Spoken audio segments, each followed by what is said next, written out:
Hi, this is Lisa with Curvy Brackets, and today I wanted to give an update on a blog post I did a couple of weeks ago about my typing skills. I took typing in the seventh grade, and seventh grade was a whole new, brand new world experience, all of those things for me. And typing, as I remember, was first period.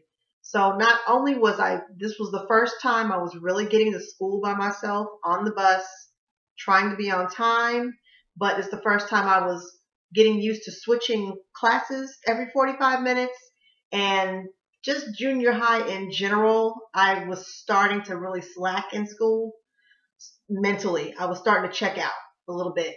So I said all of that to say that that type of class did not go very well for me. But what I did take from it was that these four fingers go over the home rows, and this is your space bar. And I finally learned something from the class by the end of it, that my fingers were trained to be in their correct position for typing. At the time, there were no keyboards and laptops, and I mean, their computers existed, but they were not regularly used in school by any means. So we had real typewriters where you really had to press your finger down to get that key. The camera's shaking because I'm typing the table right now, but the the effort you had to put forth to type was there.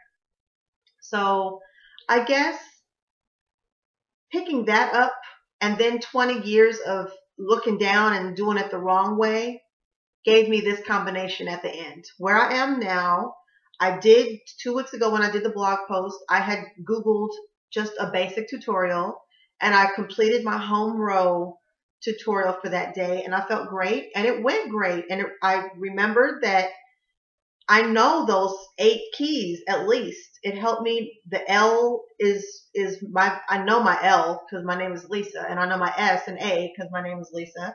So that's part of me. What I've discovered since is that I know the rest of the keyboard too. All those years of me looking down but still keeping my hands in the correct position has actually made it so I don't have to work so hard to learn the rest anymore, especially since I'm doing this on a shoestring budget. I know that there's a program out there I could pay a lot of money for that's supposed to just genius your brain into knowing how to type immediately. I can't do that right now. But I'm seeing that if I force myself to look ahead or to think in my brain what I want to type, if I'm doing my email, if I'm doing a class paper, and I give myself a little bit of patience to make the mistakes that I'm going to make in the process, I can type. My fingers do know where to go. My brain has been picking it up all along. So what I would tell anyone who has a similar situation to me, learning to type is worth it. It's what we have got to do.